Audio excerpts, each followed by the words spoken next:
And good morning once again. Thank you for attending another Living Hope Today study. We're grateful that you're here. And today we move forward in Leviticus chapter 5. Now, before we get going too far into this, let's just recap a little bit about what's been going on here. Why do we need to have sacrifices? Well, you remember the theme of this book. How can unholy, sinful people be in the presence, be forgiven, be acceptable to an absolutely pure and holy God? How do those two things come together? Well, God has prescribed a sacrificial system that allows the sinner to be forgiven, allows the sinner to be in God's presence, allows the sinner to be atoned for.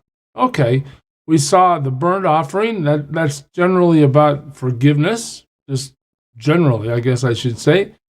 We saw peace offerings. These are blessings. These are ways to say thanks to God, to just commune with Him.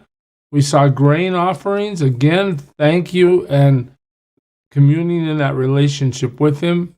Sin offerings, excuse me, as we studied yesterday, is about particular sins.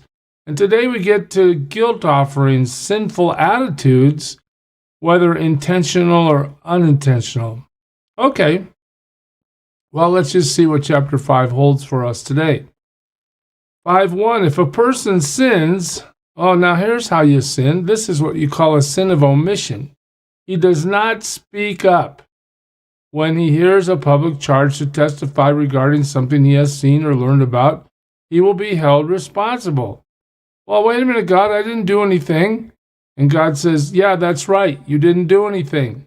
You knew that whatever testimony was being presented was false, or you had extra information that could have influenced whatever that transaction or trial was about, and you didn't say anything. Okay, God says you're going to be held responsible for that. All right. That's pretty interesting, isn't it? That's called a sin of omission. Or if a person touches anything ceremonially unclean. Okay, now we're getting to something. If the person comes in contact with something that is ceremonially, generally meaning temple-related, tabernacle-related in this case, touch that, a dead body or something that's forbidden, you'll be declared unclean. It doesn't mean you're condemned. There are ways to be made clean, but it does mean that your access, your relationship with God has been impacted by it. Okay, so whether it's the carcasses of unclean wild animals or of unclean livestock or of unclean creatures that move along the ground, even though he's unaware of it. You don't have to be up on the law to violate the law. You can still violate it even in ignorance. And if you do, he has become unclean, and that causes that breach of fellowship with God. Or if he touches human uncleanness. Okay, so we had ceremonial uncleanness. Now we have human uncleanness. This generally revolves around the idea of sanitation. Anything that would make him unclean, even though he's unaware of it. When he learns of it, okay, you don't have to know you did it. You don't have to know it was wrong to do it. But when you do it, God's standard still remains in place. He will be guilty. It's interesting, isn't it? So many times we think that we're going to plead to God about how we didn't understand the evil that we committed and that He should give us a break because we didn't know. Well, God says, look, I have a law, and the law is the law, and whether you know it or not, ignorance is no excuse for breaking the law. You need to know what I want. You need to study my commands. You need to look at what's right, what's wrong, where I draw the line, how I want, in this case, how I want society structured, how I want your life structured, and you need to do what I ask you to do. Otherwise, you fall into sin. Okay. Or if a person thoughtlessly takes an oath to do anything. Hey, I promise I'll mow your lawn tomorrow, but I never show up, whether it's a good thing or an evil thing. In any matter one might carelessly swear about, even though he's unaware of it. In any case, when he learns of it, he will be guilty. Take an oath. What does that mean? You promise to do something. How many times have you promised somebody to do something and you never did it? I mean, we're all guilty of that in some instances, or at least most of us are. In the end, God says, hey, let your yes be yes, let your no be no. If you say you're going to do something, the correct solution is go do it. If you say you're not going to do something, the correct solution is don't do it. But whatever you speak, if you make a vow or take an oath, if you swear you're going to do something, the next step is to follow through. If not, guilt comes upon you. And when anyone is guilty in any of these ways, he must confess. Okay, so there's one thing to do. God, I recognize that I've done something that you don't like, right? I violated your law. In what way he has sinned, all right?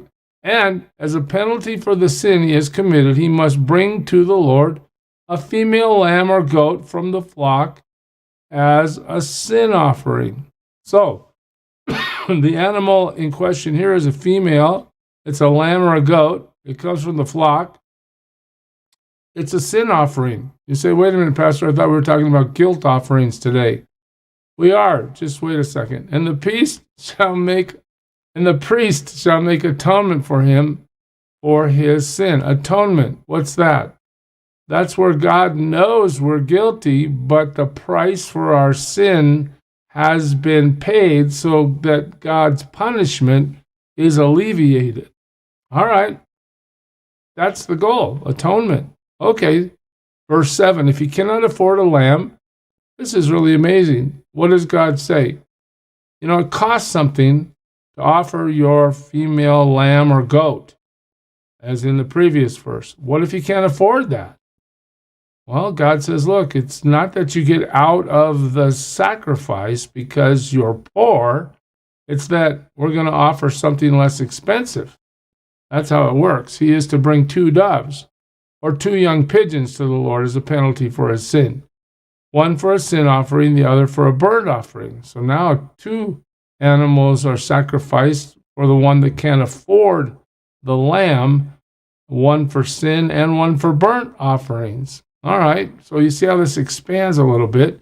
He is to bring them to the priest, who shall first offer the one for the sin offering.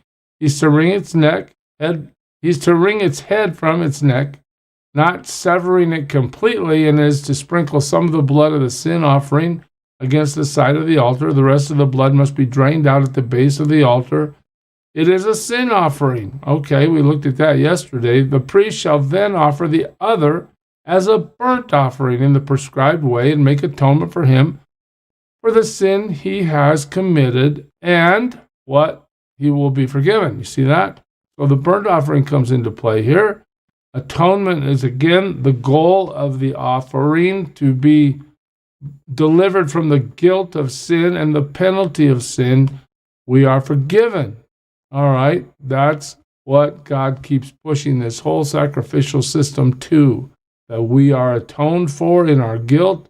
The guilt is laid in the Old Testament on the innocent animal who has no sin.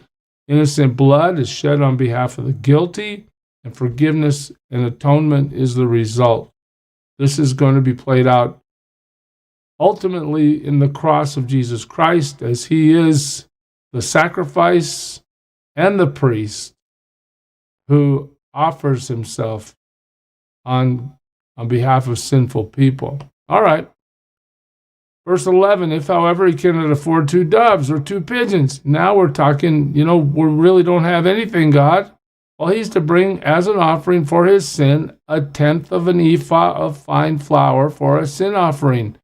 I just want you to get this. You have to bring something. I don't care how poor you are. You have to acknowledge your sin before me. You have to go through the sacrificial process of offering something to achieve atonement, to achieve forgiveness. right? Doesn't matter how poor you are. But God makes the concession here. Bring an offering for a sin, a tenth of an ephah of fine flour for a sin offering. He must not put oil or incense on it, because it's a sin offering. He shall bring it to the priest, who shall take a handful of it as a memorial portion. Remember, we don't burn it all in a grain offering, and burn it on the altar on top of the offerings made to the Lord by fire. It's a sin offering. God says, I'm going to count that. In this way, the priest will make atonement for him, any of these sins he has committed, and he will be forgiven. That's the key. The rest of the offering will belong to the priest, as in the case of the grain offering. So in this situation, the sin offering is offered, but the priest ends up having some left over. Verse 14, the Lord said to Moses. Now, verse 14, just have this little phrase alert you to something. When you see that phrase, the Lord said to Moses, it generally means we're starting a new topic. The other thing it means, it's absolutely obvious, but we might not see it initially, is that this is a command from God. This isn't just Moses' opinion. This might be a nice thing to do. What about this? Let's think of this. Let's do some of this stuff. Maybe God will like us. No. God says, I have specific things that I'm going to tell you directly and in detail what I want. Do that. Okay? Verse 15, when a person commits a violation and sins, again, look at this, unintentionally, I didn't mean it, God, in regard to any of the Lord's holy things. Okay, what is this? Well, this might have to do with the whole sacrificial system and all the implements and all the things involved. He's to bring to the Lord as a penalty a ram from the flock, one without defect and of the proper value in silver. Oh, now we're talking about cash money. According to the sanctuary shekel, it is a guilt offering. So now we see the term guilt offering. And honestly, I'll tell you this, distinguishing between the differences between a sin offering and a guilt offering get a little bit confusing. As we move forward all the way through chapter 7, it'll clear up for us. But let's just see what it says today. Verse 16, he must make restitution, that's cash money, for what he has failed to do in regard to the holy things. Add a fifth of the value to give it all to the priest, who will make atonement for him with the ram as a guilt offering, and he will be forgiven. So, okay, you've done something that has cost some loss to somebody. You make restitution to them, and then you add a fifth, 20%, all right, in currency, silver in this case. If a person sins and does what is forbidden in any of the Lord's commands, all right, you don't do what God says. Even though he doesn't know it, he's guilty and will be held responsible. Why do you think this gets repeated? Well, because most of us like that excuse. God, I didn't know. I didn't mean it. Well, God says it doesn't matter.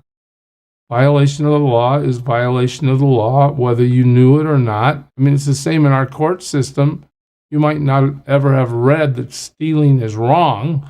You didn't read the code. You don't know the law. But if you go steal something, aren't you going to be held accountable by the justice system? We hope so. That's what it's there for.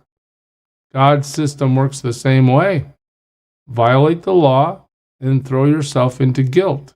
You're responsible for the things you do. That's what God's telling us. He is to bring to the priest as a guilt offering a ram from the flock, one without defect and of proper value. In this way, the priest will make atonement for him for the wrong he has committed unintentionally, and he'll be forgiven. Again, God's not holding a grudge. God's not going to pour out his wrath as long as the sinner complies with what God wants. And at the end of the chapter, we get to this. It is a guilt offering. He has been guilty of wrongdoing against the Lord. So just before we go today, let's look at this. A guilt offering What can we say about it? Well, it's going to run all the way into chapter 7. It tells us that you can sin against holy things, and that would put you in a position of needing to offer a guilt offering. You can sin involving the property of others. That again would put you in a position of needing to offer a guilt offering. It also involves restitution, 20%.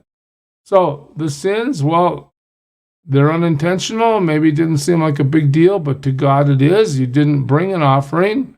You omitted to show up, or you ate the priest's portion, or you didn't pay a vow that you said you would pay, or I'm sure there's many other examples. But just understand, guilt is present even if sin is unintentional or done in ignorance. Okay, that's one of the points that keeps coming up. So the offering is what? Well, you return value if you've sinned against somebody's property, plus 20%, plus you offer a ram. These are the things about the guilt offering. So as we get through here to chapter 7, we'll see this come together a little bit to help us understand exactly the distinctions. But until then, I just pray church is serving well. God bless you. Who is it who for sinners shed his blood, and now for cleansing all can plunge beneath that flood? It's Jesus. But do you know who he is?